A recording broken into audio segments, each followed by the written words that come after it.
It's one of the most popular destinations on Oahu's North Shore. Laniākea Beach is known as a prime spot to get a glimpse of Hawaiian green sea turtles basking in the sun.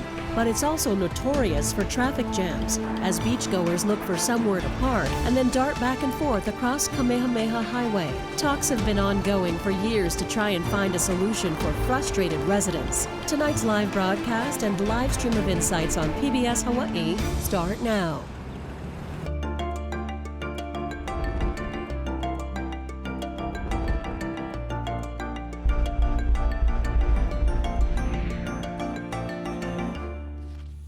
Aloha and welcome to Insights on PBS Hawaii. I'm Daryl Huff. It's a familiar situation in Hawaii, overcrowding and illegal parking at some of our most beautiful destinations. Oahu's Laniākea Beach is wildly popular with tourists and locals alike. At times, traffic in the area moves at a turtle's pace as beachgoers try to get a glimpse of our famed Honu. For decades, the North Shore community and the state and city leaders have gone back and forth on how to alleviate the bottleneck while providing parking and a safe place for people to cross the highway. Our panel tonight will discuss the latest round of ideas and whether they could be applied to other hotspots. We look forward to your participation in tonight's show. You can email, call, or tweet your questions, and you'll find a live stream of this program at pbshawaii.org and the PBS Hawaii Facebook page.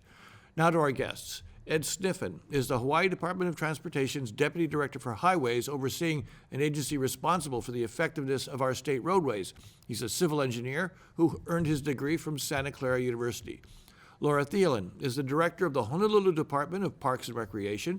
Prior to her appointment, she served as a state senator for 8 years and was previously the chair of the State Department of Land and Natural Resources. Kathleen Pahinui is the chair of the North Shore Neighborhood Board on Oahu and a director for the group Keep the North Shore Country. For years, she's been involved with issues dealing with the impacts of tourism in her community. And Bill Saunders is an attorney, surfer, and fisherman. He represents the Save Laniakea Coalition, which sued the state in 2014 for denying beach access after the Department of Transportation installed barriers to prevent parking. And I want to start with you, Bill. I just said 2015. That's 6 years ago, and we're still, I got a question here. I'm just going to start off from Angelica. There is no quality of life when a round trip from your home to the Haleiwa Ace hardware store that is only 7 miles away takes 2 to 3 hours due to traffic. Is that a fair description of what the situation is now, again, 6 years after you last sued the state? Frankly, it's been 7 years, I think, but I actually haven't been up there in the last couple of weeks. I was up there during earlier in the summer and in May, and before, I think it really got as crowded as it is now, but I have no doubt that that's an accurate description now from what I've heard. My son lives up in Pupukea and tells me of his troubles every time he can. Kathleen Pahinui. Can I just make one more point? Sure. Is that the quality of life, of course, involves us being able to get to the beach as well, which was the basis for our suit. That's a good point. And Kathleen, can you describe, as of today, what's the situation at Laniākea Beach?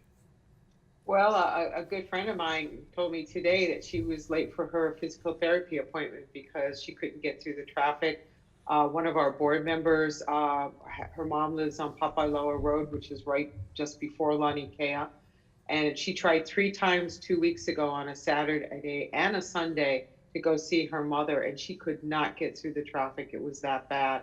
She was an hour and a half, and she lives just right off of Kaukonahua, and she could barely get past the bypass.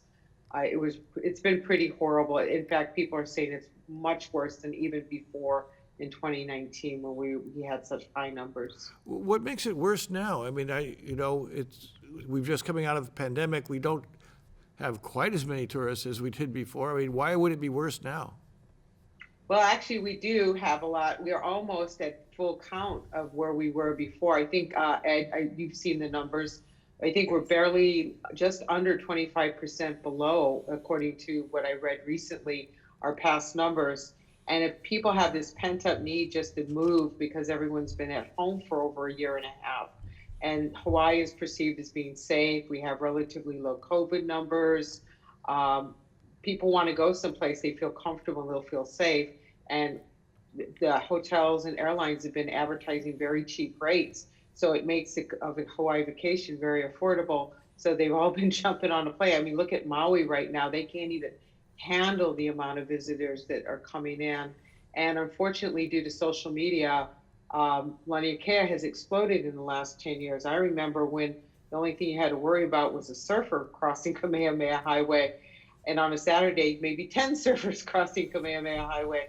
And now it's just crazy. So let me, Ed Stiffen, what's your evaluation of the situation now? I mean, you've been working this problem for 6 years. What's your impression of the situation now? Yeah, Kathleen's absolutely right. The numbers for tourists coming in are about equal to 2019 before COVID. The big issue right now is international is not open, and Hawaii is the most exotic destination you can get to in the United States. So with our infection numbers way down, with everything being safe here, people feel like they got to go someplace and they're going to come here. So the international travelers are not coming. It's all domestic travelers that are coming through to make up that volume. And so why would that make a difference at Laniakea? I mean, isn't really the problem at Laniakea just the basic structure of the arrangement there? Social media is king. If people start posting pictures next to turtles and saying this is the next big thing that you got to visit, they'll get there. They'll find it. All you have to do is Google Laniakea and the little pin pops up saying "View turtles here." View turtles here, great. Laura Thielen, so the city and county has at least done something out there, right? Can you describe what the latest fix was? And this is fairly recent. I think this was December that you guys actually made some changes out there. Can you describe what that was and how you finally came to the realization that you could do something out there with the parking area? Well, I think under the prior administration, I think there was some discussion between the city and the state, and the city did step forward to say that it would be part of the solution. And the current administration is continuing that. And so we do have some undeveloped lands that are Mauka of the highway. And we have agreed to work with the Department of Transportation, and Ed's been great to work with, to identify areas that people could park off the road on the Mauka side. We would use the Department of Transportation's guidance on where people could drive in and out. So that way, instead of having cars just parked haphazard all along the highway and backing out and in every which way, they would come in and out through one entrance, one exit. Pedestrians would be funneled in through one entrance, one exit, and state DOT would put up guardrails. It won't reduce the numbers of people going there, but it would make it more orderly for the people that are there. And that would have some impact. But I guess as everyone's been saying, the numbers of tourism and social media has changed the landscape tremendously. I was at DLNR, it's I guess about 10, 12 years ago. And even then we noticed an uptick in popularity and hiking, but now it's just skyrocketed. Social media has changed everything, and the demographics, because we're not getting the international tourists coming to Hawaii, what we're seeing is numbers similar to pre-COVID, but they're all from the continent, United States, and they tend to be more budget travelers. They're not the high spending travelers. They're wanting to get out. They're looking for free activities. So you go to Hanauma Bay, you go to Leahi, you go to Ho'omaluhia. Ho'omaluhia had nearly 60,000 visitors in May, just in May. So this, management of people, it's just a huge need. I don't want to get too far off the subject. I have a lot of questions on it, but Ho'omaluhia is not equipped for that number of people. And it's the Instagram. So there's a lot of people that are driving in. They want to get this iconic shot and they leave. But a lot of people stay, and traditionally it's a big place for Hawaii graduates to go to have their senior pictures taken with their families. It's a real gem, but it just is huge, the number of people going there. Hey, Bill, you're for as an advocate of shoreline access, and you see what's going on at a place like Laniakea. I know that at one point the Department of Transportation, we'll get into some of the history there, put the barriers up, and you folks sued. But in effect, the chaos out there also denies people access to the shoreline in a way, doesn't it? And are you seeing a lot of places like this now where people don't go because there's so many other people there? It does.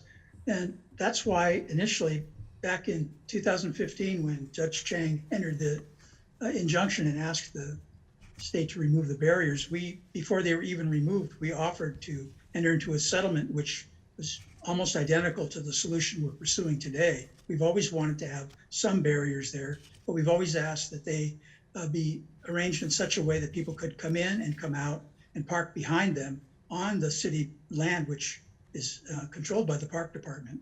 And so we hope this solution will at least fix things at Laniakea, but this problem is not just at Laniakea. It's worse there because of the turtles, but there are other spots along the way, Chun's Reef, alligators, uppers, that, people just want to go to the beach and there's no parking.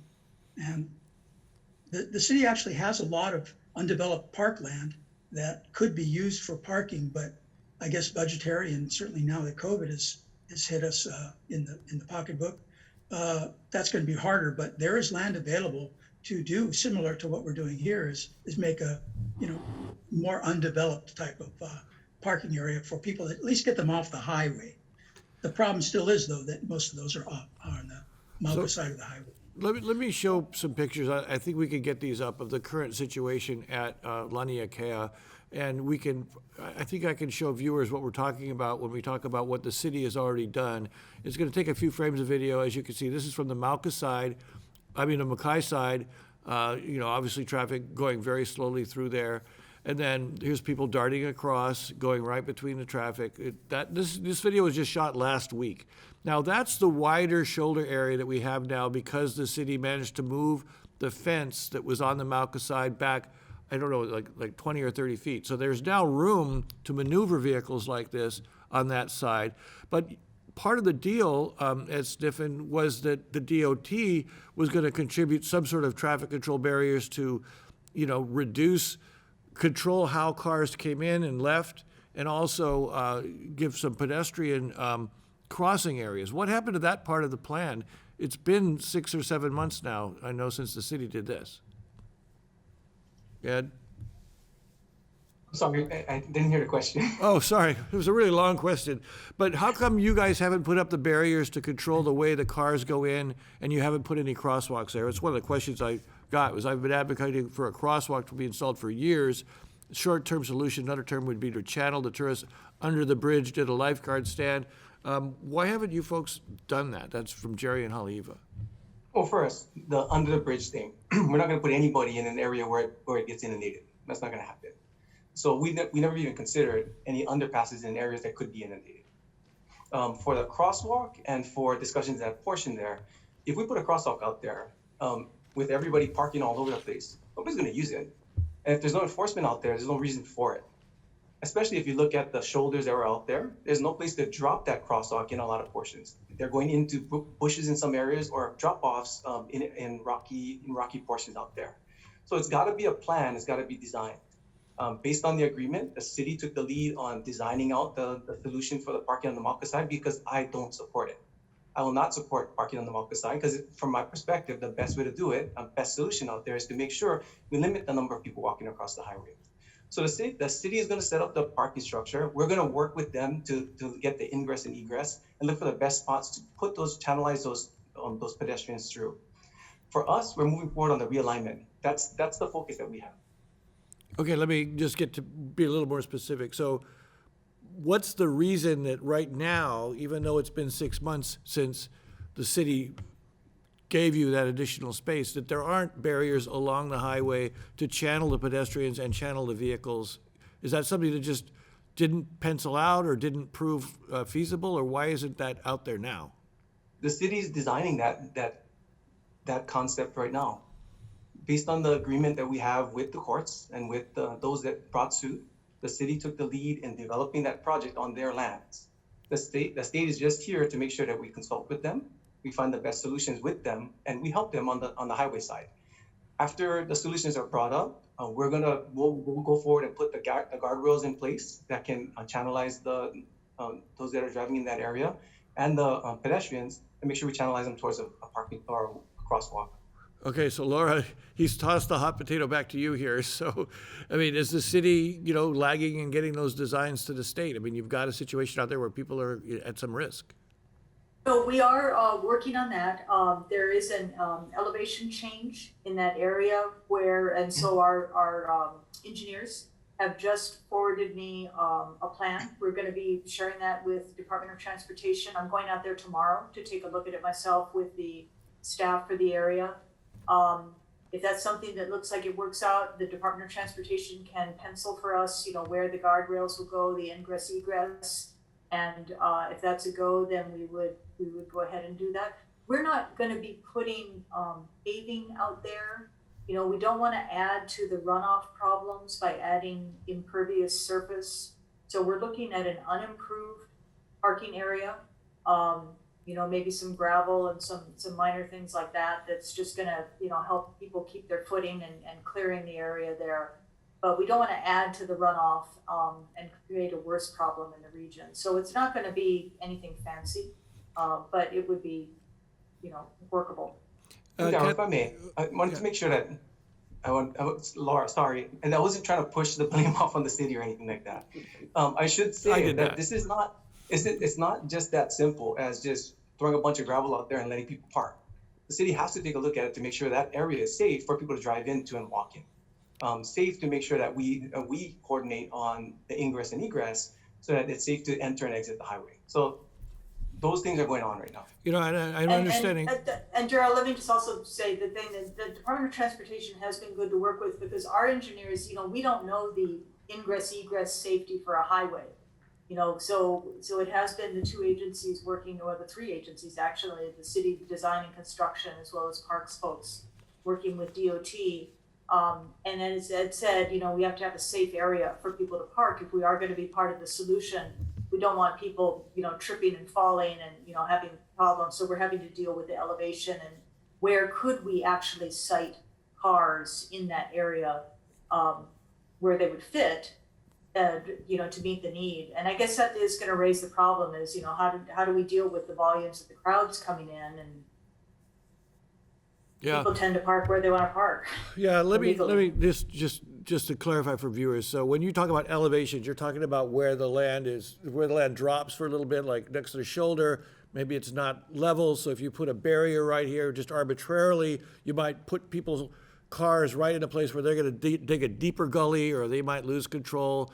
You're going to have pedestrians trying to walk over places that aren't flat, but you also don't want to just grade it, because you're saying you've got drainage and other issues there that you don't want to grade it and put asphalt on it because of those concerns. Okay, so Kathleen, you've been watching this discussion go on and on. I know you're aware of both of these points that they're making. How does it feel, though, as a person out there fielding the phone calls every day? Do you feel like, what are your constituents saying to you about this situation and how they feel about how long it's taken? The community wants something done. It's just that simple. They just say, please get us something. We know there has to be a short-term interim solution, which is what, Bill and the lawsuit, brought forth, and that now Ed and Laura are working on. And then there's got to be that longer-term solution as well to get the traffic around the area.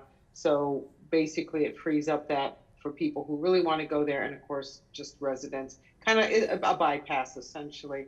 But what I get from most people is just, at this point, people are so frustrated. It's like, do something, just do something. We can't handle it anymore. It's driving us crazy.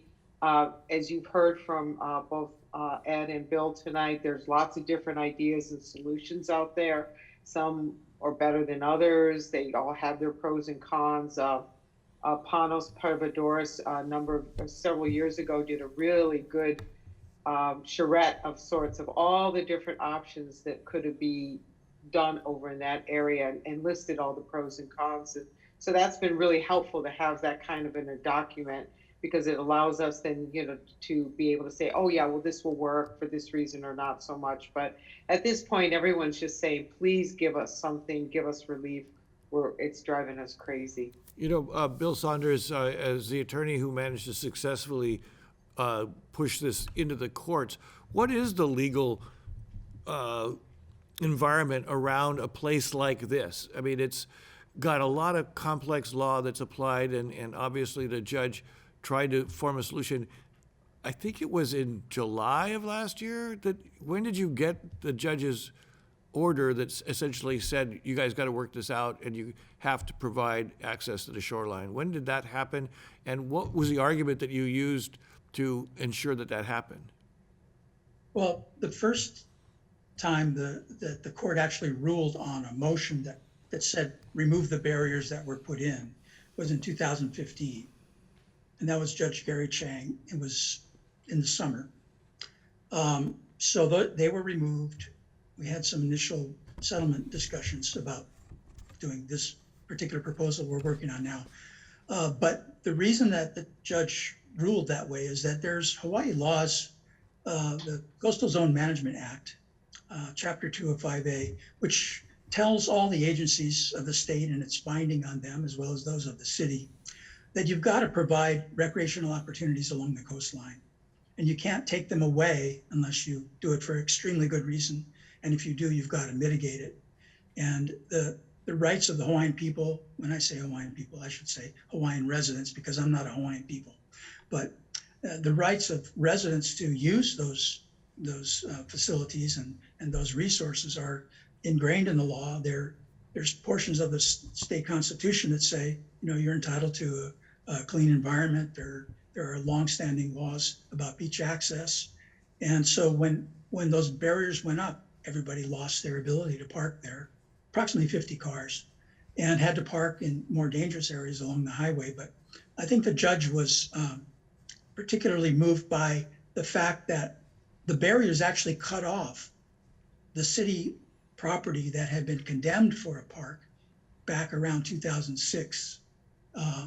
I think the condemnation wasn't final till around 2011 or 12. But I think the judge actually said that the state can't unilaterally close a city park or a city park land that's being used by the public. There's some controversy between me and Laura and others as to whether it is a park or not.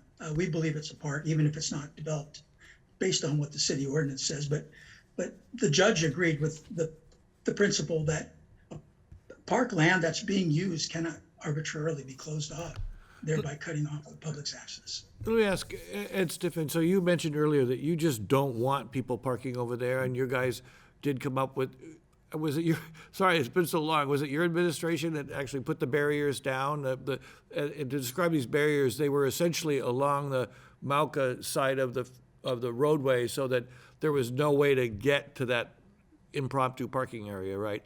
And then, That's correct. But was that something that you did because sometimes it feels like government will just say, oh, yeah, a lot of people like going there, but it's inconvenient for me, so I'm going to put up these barriers, But what was your reasoning behind the barriers, and were you thinking that that was a step toward a longer-term solution? And how long would those barriers have been up if you had your way? So it was done by the previous administration in, I believe, 2013. But I support it because when we started looking at the reason that they went up was there was a 2010 meeting with the community to talk about the realignment that was considered by the state in that area. That realignment takes the roadway Mauka about 500 feet or so in the Laniakea area all the way to the Chun's Reef area. Make sure that we can get around these beach access areas and make sure we move the road back to make it more resilient.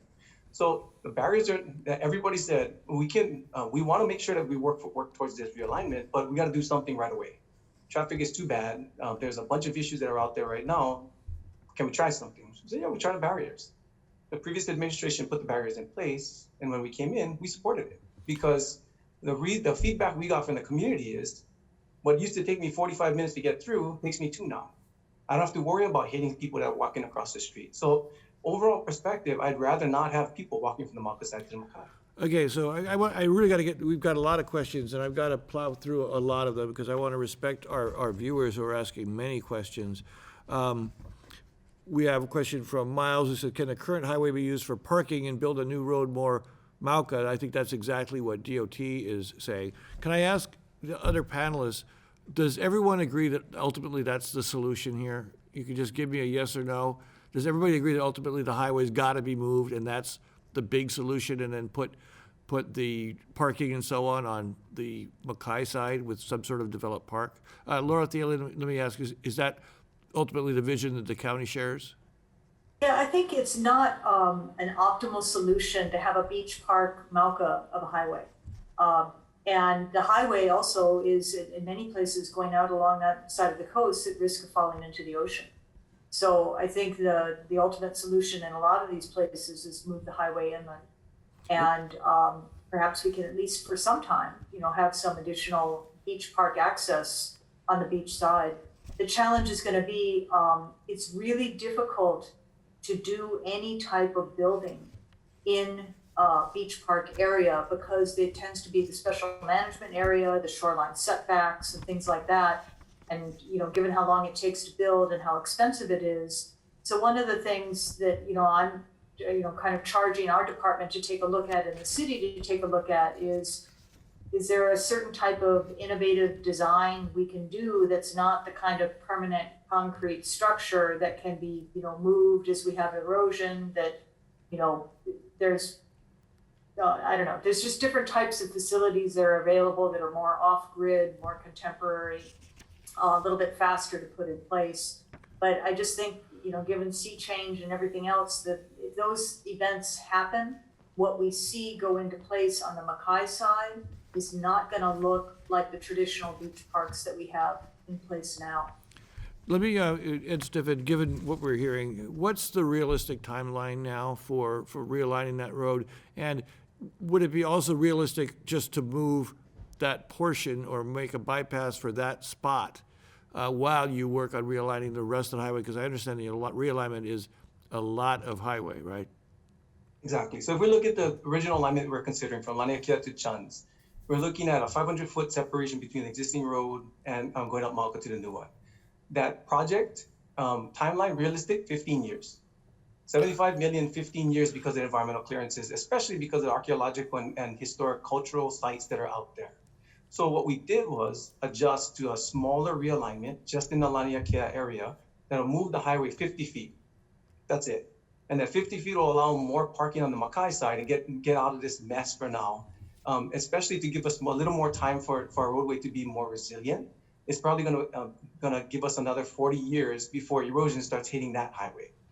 In that time frame, we can still work forward on that larger realignment and getting the funding in place for it, because quite frankly, we can't afford it. So how long do you think until you could do this 50-foot solution? So this next month, we're going to be publishing the draft EA for this, so the public can start looking out for it. If they support it, they should put in their comments to support it. We hope to finish up that draft or that EA process by the end of this year, and hope to get this out to bid by summer of next year. That's the plan right now, and the project will take about 18 months to construct. Kathleen Painui from the Neighborhood Board, do you think that that's a consensus that you'd like to see that happen sooner rather than later? I can't answer. I can't speculate on that, Daryl. Well, what do you think of it yourself? It will come before the Neighborhood Board, and the Neighborhood Board will, get the presentation and we'll take community input, and then hopefully the board will take a position. Okay, a couple other suggestions coming in for sort of immediate issues. One thing I do want to throw in a couple of votes for people saying, quit beating up on the tourists. It's not their fault. Why are people complaining there's traffic when at least we have business? We need tourists for visiting these spaces to pay for upkeep. And I'm astounded by how many questions there are about this. And I think that the entire North Shore community is watching this. We shared. Oh, okay. Thanks a lot. But it's good. It's good. Another person says, Skip from Pupukea, jaywalking is against the law. They should be ticketed. Surfers should surf to the breaks. Don't be part of the problem. But what about a straightforward, put police officers out there, put human beings out there to just keep things under control. Laura, I know you don't speak for the police department, but that would probably be a city function. Perhaps, Ed, it's the sheriffs. But why don't we just have law enforcement bodies out there? It's a really dangerous and, frustrating situation. So, we ran into this problem a lot when I was at the Department of Land and Natural Resources. It's law enforcement a lot of times, if you're working in a community where you're dealing mostly with residents are educated on what the laws are and then they learn to comply with it, or they learn that somebody is out there. When you're dealing with an area that's predominantly tourists, it's somebody who's coming in and they're in that area once and then they go away. And there's the next day it is a whole different group of people that are coming there for the first time and the once, and then they go away. So you can be there day after day after day, but you're not going to have an impact on the behaviors of what's going on there. So basically you would just have a very busy person issuing an awful lot of tickets, but then when those people go away, it's not like you're deterring them from behaving that way again in the future, because you've just got a new set of visitors each day. So it's really difficult. At DLNR, we started looking at, how do we deal with the industry that's servicing people, and maybe we can start to have, educate and work through those folks. But when you're dealing with, folks that they're just coming out in rental cars and they're parking on the side of the road and then they trot across, and a lot of people have been willing to pay the price of the ticket. And we see this around residential neighborhoods all over the place where people are going in and hiking and parking illegally. And that's just the cost of what they're doing for that day. So I want to get through these questions as best I can. One person makes this suggestion, and I know this has been talked about in other places. How about a free shuttle from Haleiwa Town to the North Shore beaches? Essentially, maybe make it so you can't drive or rent a car to some of these places. Ed Stiffen, is that a workable solution for a place like this? I know that there's a lot of communities around the state that would like to see something like that replace the bazillion rent-a-cars, which I didn't think we had enough of, but that's a whole other story. You can add Hana and Lahaina and all of those other communities to that list.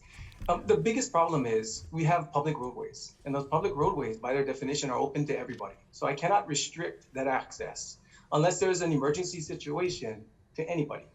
I have to make sure we treat everybody the same. The difficulty, so we've been trying to set up shuttle services in different areas. A success story is DLNR set it up for a reservation system in the Haina area at their park. The difficulty is, though, that's one destination on that route. When we start looking at the North Shore, Laniākea area, Chans and everything, there's more than one destination to look at. So it's very difficult to set up that service. But there's something to look at, though. The difficulty is we cannot restrict everybody to it. We cannot tell them you must park here and take the shuttle service, or you cannot access this area. That's the difficulty. I got a lot of questions. Go ahead, Bill. Have to be a legislative change that would start enforcing things. Bill, even if the legislature put it in, now we got to look at the impacts of funding, because federal funds went into that route. We got to make sure that we pay it back first, and then anything that happens after that has to be state funded there. So just adds that little complexity to the thing. Let me ask another question, though, Laura. I just got one here that I thought was interesting, and it provokes another set of questions. There was also another question about the turtles themselves. Maybe the problem is the turtles. If the turtles that come ashore to bask were humanely moved to a faraway, acceptable location, would as many people flock to Laniakea? Monk seals are relocated. Why not turtles too under a special problem area like Laniakea? That comes from George. We seem to lose you when you get your video on. We can't hear you there. Oh, really? Okay. So if the tech guys could not put my video on, that would be good. Can you guys hear me now? Yeah, we can. Yeah, this Zoom thing is problematic, and every once in a while we have a problem, but it's amazing what we can do with it. So I was just reading a question from a fellow named George who said, well, why don't we move the turtles? Instead of, it's probably not a great deal for them either to have all these people hanging around. And then he also said another. No, it's. We again, from my time at DLNR, there a lot of animals. They go to the beaches like where they were born or where they migrate routinely, and so we've had this problem with nene that are around airport that they are relocated and they fly back.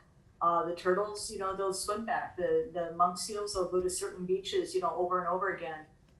Bellows Campground was closed down again this summer because during COVID, when there was no camping, sea turtles came back to nest there. And so what we're facing now is those babies that were born there are going to be coming back there, be having their babies. And, so you can move them, but these animals go out there and they have a very good sense of direction and they find their way back. So here's the other, that's a good point. And I think you're absolutely right. I'm sure that that's true. But also a suggestion, we need to extend the distance allowed between turtles and people. What about like what they did at Bellows, which is, now I know they closed the campground so that people couldn't access, but people were still allowed to access the shoreline. But I mean, how about just banning people from that beach? Could that be done? I know Bill's like, oh, can't do that. But I mean, what about finding some way to reduce access to the beach itself? There are places that we've been able to successfully reduce access, and I think communities are expressing more and more of an interest in that. So what DLNR did out at Haena is a great example. With Hanauma Bay, the city, we're have limited the number of people that can come in there. We're working on a reservation system. But I think a lot of those places where you've been successful, there's usually a single point of entry that you can manage how people can get in. And as Ed's pointed out, this is an area where it's a public highway. People are ingressing, egressing from both directions. There's residents that live there. It's a main right of way. So it's a much more difficult area to manage. But we support, the ideas and areas where we can manage to go ahead and start doing that. And I think it's very appropriate for the city and the state to start to be much more proactive about that. And in areas where we can't manage, to try and come up with other solutions like what we're talking about here tonight, to at least make more orderly. And then where you can, maybe just removing some of the enticements of bringing people in through places like residential neighborhoods where it's just simply not appropriate. It's a big challenge for the state and the city. Let me ask Bill Saunders, though, this idea of reducing access to some of these places. Again, it's hard to reduce access to one group of people and not another. Would there be legal issues if they said, that is a no human beach? There'd be legal issues. I think what you could make portions of it non-human and justify it with the endangered species protection. Those turtles don't go everywhere on the beach. They're just pretty much in that one little corner. Our concern is that people at least can cross areas of the beach and access the ocean. If they're not able to cross a certain area for a period of time or permanently because it's a turtle breeding area or turtle feeding area, maybe we have to accept that, but we still have to have somewhere to park and somewhere to get to the ocean for fishing, kayaking, whatever the activity is, and there are so many. Kathleen Pahinui, this is an interesting question from Bell by email. It seems like every decision being made is in support of tourism and not the Aina. Why in the world aren't people thinking about the turtles and the mass flow of people who completely disregard the community we call home? And I know we just talked a little bit about protecting the turtles more aggressively, but also, what's the push and pull back there? Is it because a lot of the North Shore businesses do rely on tourists being able to access with their cars and come out at their own time and access the businesses and stuff out there? Is there a push and pull politically between the business community wanting to get the tourists out there and the community feeling like we're overwhelmed and this has got to stop? Is that a difficult political balance to work on? Well, I'm sure it is. I just have to say that most of the input I get from people on a daily basis is that we're fed up, we've had it. We saw what it could be like with COVID. Back in the mid 2000s, we were averaging 5-6 million visitors a year, and people were making money. They were happy that businesses were doing well. And then all of a sudden, everyone said, we need more, more, more. And my personal feeling is that we have reached our tipping point. Malcolm Gladwell was right. We've reached our tipping point. In fact, we have gone off the cliff, I think, in most of our opinions, and it's just crazy. And the state and the city and the community all have to work together and figure out how we're going to manage this. And we got to start really managing as a destination. And Bill's made and Laura have all made excellent points tonight to that. And if we got to start now, because I'm personally worried from the anger I hear, and it's not just on the North Shore, it's island-wide. Island-wide, I hear this. Of the anger I hear where people are so frustrated now, they can't get to the grocery store, they can't get to the dentist. appointment, all these things, and it really is negatively affecting our quality of life. I will not go near Haleiwa on a weekend. I won't. If I got to go somewhere, I go out of the North Shore. It's sad that we have to do that, and we need to get a handle on the carrying capacity for this island and for the whole state, but specifically for me, for this island, and we got to figure that out. We got to figure it out quick, because if we don't, we're going to drown ourselves, and the visitors are going to have their satisfaction level already is starting to drop. You know, our dissatisfaction is going up and their satisfaction is going down. That is a recipe for disaster. So, you know, that is a very good example of why the city and the state need to work together, along with the communities. And I think that's one of the things that's interesting about this issue, is it does bring together all of these challenges that are statewide challenges. This is a caller, Anya from Haleiwa. A caller worked on this issue since 2005. The city and state has to stop pointing fingers at each other. From what I could tell, Ed Sniffen and Laura Thielen are working together. But, I mean, has that been an issue where people are just tossing the potato back and forth? You know, Laura, you actually have been in a good position to view this, being both the state official, state senator for an area that also has very large tourism impacts, the windward side. I mean, what do you think has been the ability of government, our state and city governments particularly, to work together on issues like this? And are you hopeful going forward that we're going to be able to work together? Well, I'm always optimistic. I wouldn't be in the line of work I am in if I wasn't. But I think it is important for government to work together. Most people don't distinguish between city departments or between the city and the state. It's government. And I think it's important to change the culture within government. I know because I've worked in government for a while, there is so much pressure on government. It's almost like a relief for staff to be able to say, oh, that's not my kuleana, that's another department. But we have to get over that, and we have to understand that it is all of our kuleana, and government does have to work together, and we have to take ownership of what we can do and solve the problems. I think the tourism, you know, I grew up in Kailua, and that place is so changed over my lifetime. And Kathleen's right. We earned more money from 6 million tourists a year back in 1989 than we did from 10 million tourists a year in 2018. And I think when we got up to 10.5 million tourists a year, we started to approach the amount of money we got from people back in 1989. But the impacts are huge. And we had I think about a 12 or 14 year period where we bounced between 6 to 7 million visitors a year. But when the internet hit and you had platforms like Airbnb and VRBO and everybody else going, and all of a sudden, the hotel rooms were no longer a cap on the number of visitors that could come here. And we just shot up from 7 million to 10.5 million people. And what's frightening about the vacation rentals is there is no cap. There's potentially, you could go up to 20 million if you do not get a handle on that. And so that's really what the counties have been, to their credit, trying very hard to manage that. When I was in the state legislature, we had a lot of fights trying to get bills through for the state to, give the counties the authority to manage the platforms. And unfortunately, the legislature, has been reluctant for a variety of reasons to pass it, but we think this year maybe there's some things that have come through that can move the needle on that. Let me ask Ed Sniffen, we've talked a lot about over-tourism here, but is the transportation system a way of throttling back the tourism? I mean, for example, we had the tremendous number of rent-a-cars parked at Aloha Stadium, and then they sent them away.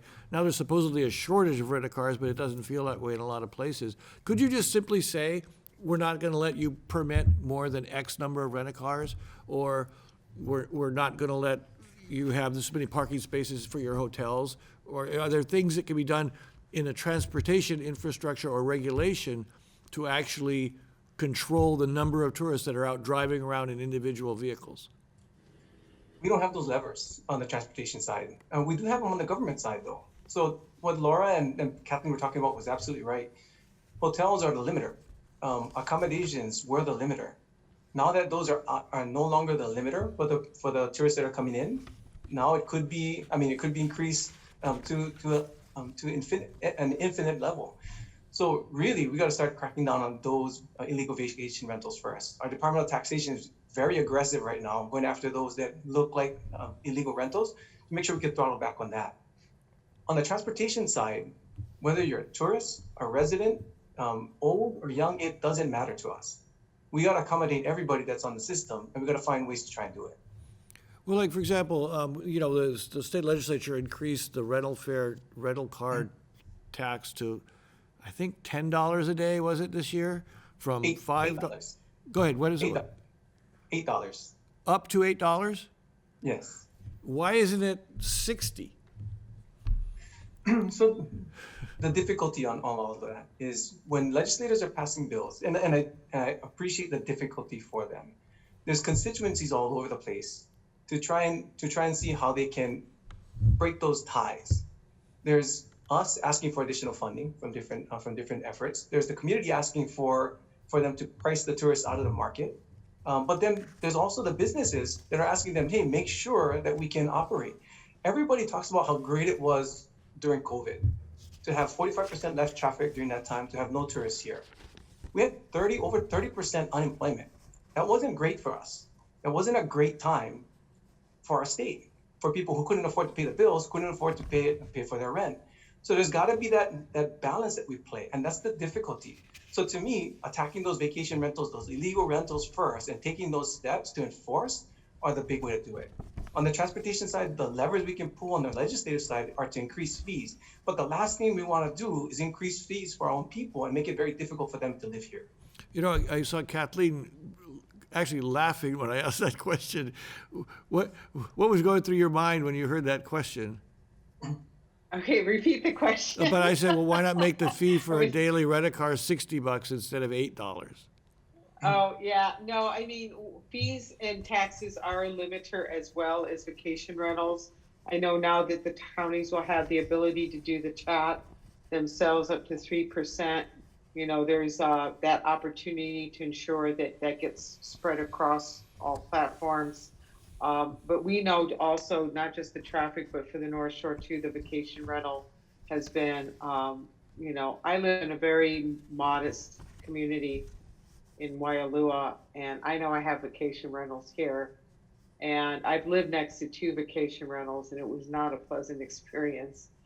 And it's rough. It's rough when you're trying to make a living and do your daily stuff and raise your kids, and you got people partying next door. So, you know, limiting and making them less attractive is what one of my board members said to me today, is we got to make vacation rentals less attractive.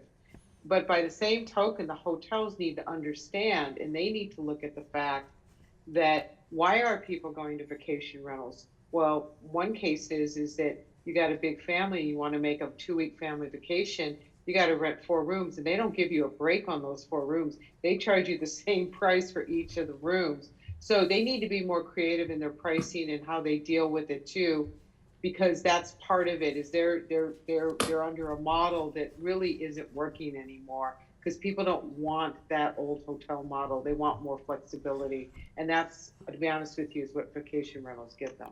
Okay, back to Laniakea for a moment. A couple of callers just called in. Dave from Makakilo. I know a Dave in Makakilo. Donna also, start enforcing the laws. Tow cars in no parking zones. Ticket people jaywalking across the highway. We did talk about law enforcement presence out there, but another caller says, tow the cars and social media will pick that up. This would help in the short term. Like, why not just have spate of towed cars? Do you think that, Ed, that would be a simpler solution? I know for a while you had no parking signs up there, but everybody still parked there. Yep. So we had no parking signs up, but the police wouldn't enforce because of the court rulings on it. So that's where it went on the enforcement side. Reality right now is there is nothing to enforce because parking is allowed on that upper side. It's just the jaywalking. But we don't have the police resources or the sheriff's resources to have people camped out there all day. That's the difficulty. Both HPD, all the PDs are limited on their resources right now, and they're trying to manage them throughout the state to make sure they keep us all safe. So I cannot speak for them on why they cannot be out there, but I do know that their resources are very limited. We've Bill? had an idea that hasn't really been talked about or implemented. It's not that we need police officers to ticket people. We need someone out there to direct people, to give them safe instructions on when and how to cross the highway.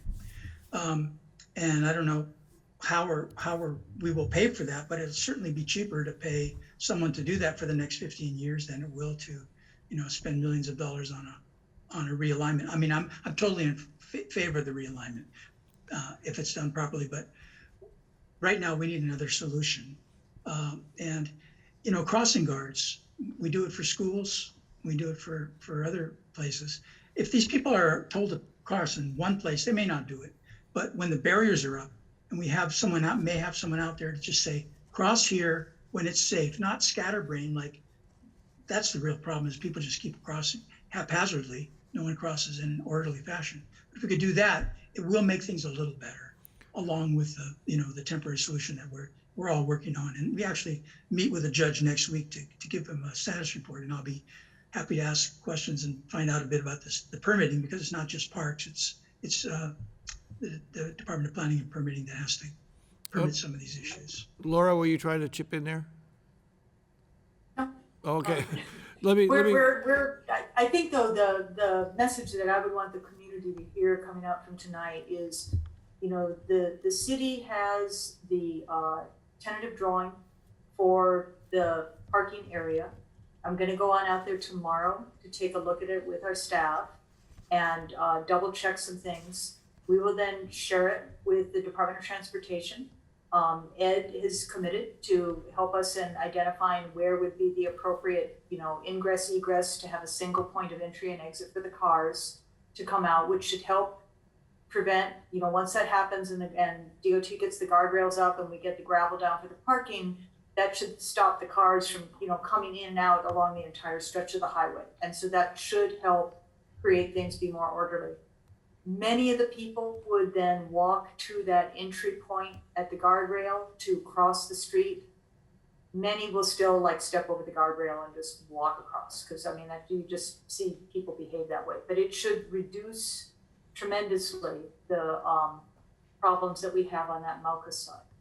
I think you saw in some of that tape that you showed, there are still some people parking on the Mackay side, and then they're coming out and crossing both lanes of the traffic. So, it's not going to take everything away, but it should reduce it, tremendously when we can get that going. Bill's suggestion was something that was echoed by another caller who was basically saying, you don't need police there. We just need someone to tell people, oh, there's more beaches. This is not the last beach. Right, and gee whiz, there's no parking here, but there's a great beach down the way. And I was reminded of the Aloha ambassadors in Waikiki that are paid for out of the fees that are paid by Waikiki businesses. And there's quite a number of them, and they do all kinds of different things. Kathleen Paino, has there been discussion about something like that, sort of an informal groups of people or organization that could take over some of that on the North Shore? Well, that's a good point, Dara. I don't know who would do it. I mean, it's a great idea, and it's been brought up at least 100 times at venues I've been at. But the problem is somebody has to take the leadership role, and they have to implement. And whether it's volunteer, which would be ideal, then we don't have to worry about paying for it, right, Bill? It would be great to be volunteer, like the ambassador programs and stuff, but at the end of the day, somebody's got to step up and say, I will take charge, I will help get this organized, I will get the people trained, like crossing guards are trained, or I know that, when they have the citizens give out handicap tickets, there's a training program, whatever that training program would be. But nobody has stepped forward and said, count on me when I'm here to implement. Now, once the solution gets implemented, maybe someone will say, okay, great, now's the time, we've got all the pieces in place, now's the time to, for a bunch of us to come together and start, helping educate and talk to people, and maybe that can be tied in with something with the turtles. The turtles are terribly harassed there as well. So let me, I want to interrupt and save a little time for Ed Stiffen to clarify a couple things.